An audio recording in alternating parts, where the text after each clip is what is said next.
works. Hello. So 2 years ago, Financial Times had an article with the headline, "Is banking heading for its Spotify moment?" And the Spotify moment referring to the point in time when an existing industry is just, blown away and completely replaced by something new. I truly believe that banking is heading for its Spotify moment. I think it's going to be one of the biggest transformation that we'll see in a consumer industry in our lifetime. I think it's going to have a huge impact on individuals' financials. I think it's going to have a huge impact on society. And maybe more importantly, I also think it's going to redefine our relationship and how we interact with our money. So, first of all, let me tell you, I don't think that banks are evil. I don't think that bankers are evil people. I think they are players just trying to play their best game, given the set of rules that they've been given. And ultimately, of course, those rules have been decided by us, society. So there's really no one to blame here.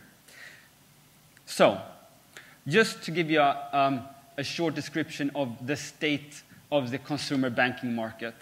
And to me, consumer banking would be any type of services that you and me uses, would be payments, investment, mortgages, loans, etc. It's probably one of the most illiquid market. People very, very rarely switch banks or pick up new financial products. I think that switching costs can be mental ones, it could be physical ones, as well as legal ones. Looking at the European banking market, most people have actually inherited the banks from their parents, and I'm one of those. And most people think that consumer finance or dealing with it, it's complicated, it's boring, it's time-consuming. It's something that is not really working for me. I should spend more time trying to figure out my pension. Maybe I should remortgage, but I just don't do it. To give you one example then, why this is a problem.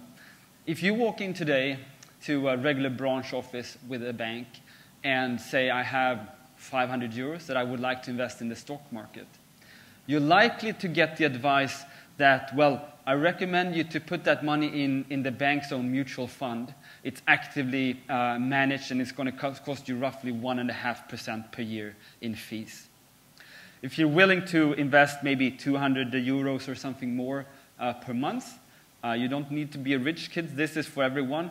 By the time you're 80, you have spent 500,000 euros in fees, too much, paying the banks, compared to if you would have chosen a passively managed index fund instead. And I think this is amazing because if you look at academic research, it's crystal clear that we should all have those active or the passively managed index funds that are super cheap. So crystal clear. Secondly, it's a product that is kind of standardized, so it doesn't need to be a lot of research for you to pick it up. And it's distributed pretty much everywhere, so it's easy to buy for everyone. And despite this, a vast majority of all consumers' money invested on the stock market is with those expensive, actively managed funds. And of course, that has a huge impact on you. I mean, 500,000 euros, that's a lot of money. And it, of course, have a great impact on society. What if that money could be spent elsewhere instead? I think there are three distinct reasons for why we ended up where we are today. One is that banks, they own the distribution network. Virtually all financial products have been distributed through the physical branch network. So obviously very hard to compete for newcomers. Secondly, banks have had a monopoly on viewing people's finances.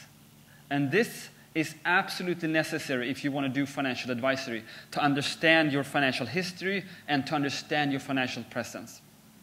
And thirdly, banks have had a monopoly on transferring money. And that is kind of a magic setup.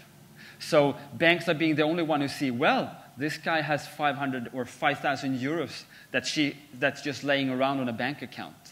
My advice to you is that you should invest it in one of the bank's own mutual funds. And I'm the only one who can do it for you. Transfer it immediately and it's done.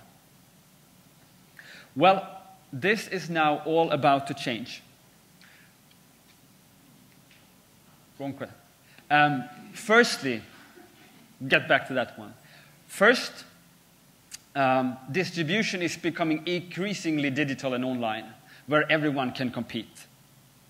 Secondly, and this might be the most exciting part, it's called PSD2, boring, short for Payment Service Directive 2, which is a new EU legislation that is just about to be adopted, and it forces every single European bank to open up for you to take your financial data, all of it, and view it elsewhere, to use in other services.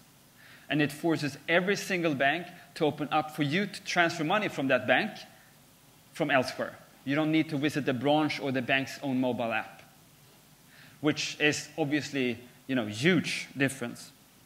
So essentially what we're doing is that we are decoupling your personal finance from the banks, and that has been jointed together forever, basically. And what it does is that you're allowed to go to competing services instead. So you bring transparency to this market. We lower switching costs. We increase competition.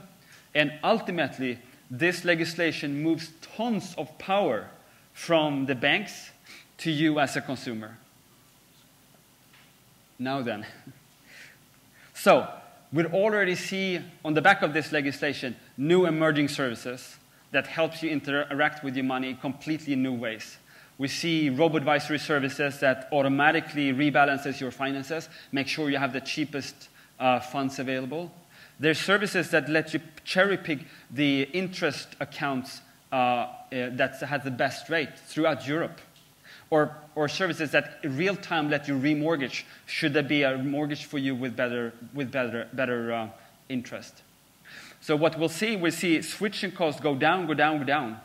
And it's going to be easier and easier for people, for everyone, to make smart financial decisions. And I think that the Spotify moment in banking will be when you have a service where you can just turn on that autopilot. So instead of just optimizing with robo-advisory your investments, you have a service that optimizes your entire finances. Make sure you always have the best interest rate, the best credit card, the best mortgage, or the best investment portfolio, where money is starting to just work for you. I think that's going to be transformational. So what will happen to the banks then? Well, I think there are great banks out there. The problem today is not that there's a lack of good products. The problem historically has been that it's been a disaster when matching these great products with the consumers that needs them. And I think it's been a horrible time to be a banker for the past few decades. Just imagine you trying to build new innovative services, cheaper ones, smarter ones, and you get no new customers because people inherit their banks. So kind of the only thing you can do was to sit and wait and hope for your customers to get children and that they become customer one day. It must have been so boring and frustrating. So obviously now when we have a more liquid market, or get in the future, best banks will have all the customers that they will deserve. I think also that in order to compete for your attention, banks has traditionally had, exact same offering for everyone. Every bank looked the same, and I have the same product as my mother. Every product looked the same for everyone between 18 and 80. Can you see any other consumer market where that's the case?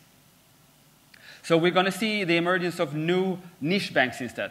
I think here we're going to have the Apple of banks and the Gucci of banks. It's going to probably cost 10 times as much as a regular bank service, but we have chosen them. We'll say, that's a lifestyle product that I want, that I feel happy about having.